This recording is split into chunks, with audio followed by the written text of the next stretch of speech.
I'll be reading from the first book in the Green Riders series by Kristen Britton. I'll be picking up right where Kerrigan has woke up from her first night on the road after leaving school. "Sorry I scared you, little one," Kerrigan said.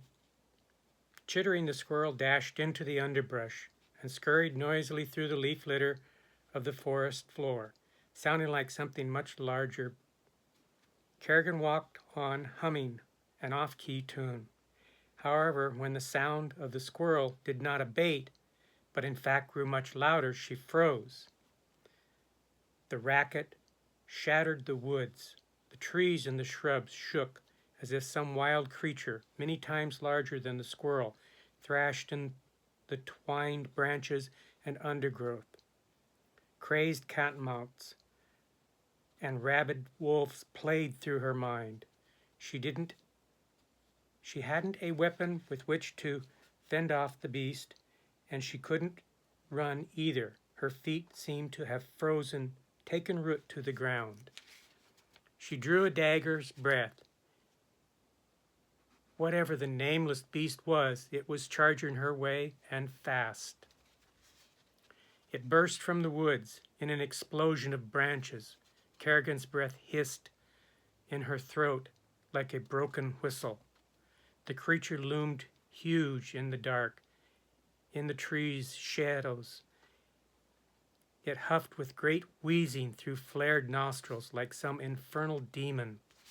Kerrigan closed her eyes and stepped back. When she looked again, a horse and a rider, not some evil dragon of legend, staggered into the road. Twigs, leaves fell from them to the ground.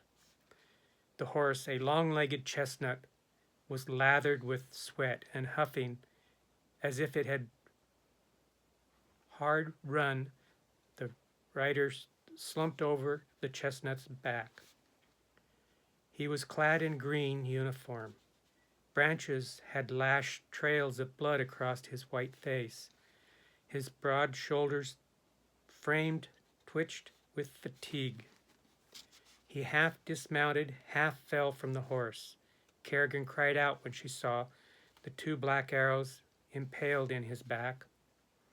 "Please," he beckoned. With crimson glove, she took one hesitant step forward. The rider was only a few years older than she. Black hair was plastered across his plain, creased brow. Blue eyes blazed brightly with fever. With the 2 arrows buried in his back, he looked as if he had fought off death longer than any mortal should have. The Secordian Kerrigan was certain, though the green uniform was far rarer than the black and the silver of the regular militia. Help! Each step she took was shaky, as her legs could no longer support her. She knelt beside him, not sure how she could aid the dying man. "You are Secordian?" he asked. "Yes." "Do you love your country and your king?" Kerrigan paused. What a curious question. King Zachary was relatively new to the throne, and she knew little of his politics or methods. But it wouldn't do to sound disloyal to a dying servant of Secordia. "Yes, I'm a messenger," the Green Rider. The young man's body spasmed with pain, and blood dribbled over his lip, down his chin. The satchel on the saddle, important message for King, life or death. If you love Secordia and its king, take it. Take it to him. Oh, one part of her wanted to run screaming from him. The other part felt drawn to his need. Running away to Secordia was, instead of waiting for her father to collect her from Selenium had been an irresistible air of adventure that she had anticipated. But real adventure now looked at her with terrifying visage. "Please," he whispered, "you are—" The last words died inaudibly as blood gurgled in his throat and sprayed his lips. But she thought she caught a breathy "the one." The one what? The only one on the road? The only one to take the message? I. Dangerous, he shuddered. Everything around fell silent in an expectant hush, as if the world held its breath for her decision. Before Kerrigan could stop, she said, "I'll do it."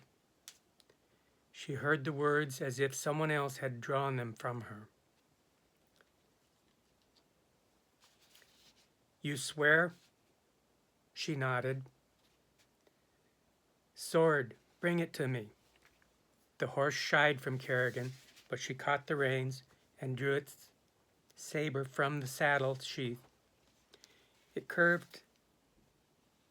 curved blade flickered in the patch of sun as she held it out before her. She knelt beside the messenger again. "Wrap your hands around the hilt," he said. When she did, he placed his hands over hers. It was then she saw his gloves were not dyed crimson, not originally. He coughed and more blood flecked to the corners of his mouth. "Swear, swear you'll deliver the message to King Zachary for love of country." Kerrigan can only stare at him wide-eyed. "Swear."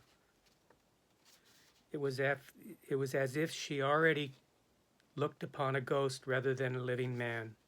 He would not allow himself to die until she swore the oath. "I swear I'll deliver the message for love of my country." Although she had sworn, the Green Rider was not yet ready to die. "Take the brooch from my chest. It will He squeezed his eyes shut in pain until the spell passed. "Identify you as a messenger." To other riders, the words were gasped as if he were forcing air in and out of his lungs by sheer will to extend his life. "Fly, rider, with great speed.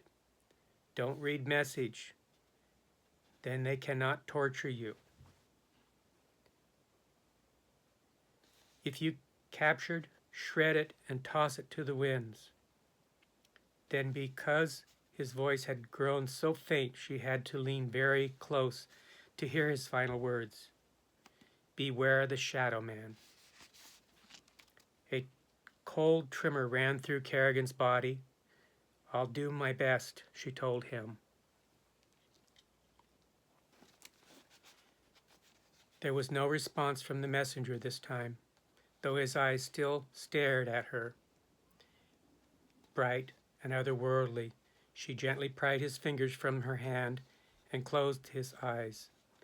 She hadn't seen the winged brooch before, but now it pinned over his heart. It glowed golden in the sun. Absently, she wiped bloody finger marks off her hands onto her trousers and then unclasped the brooch.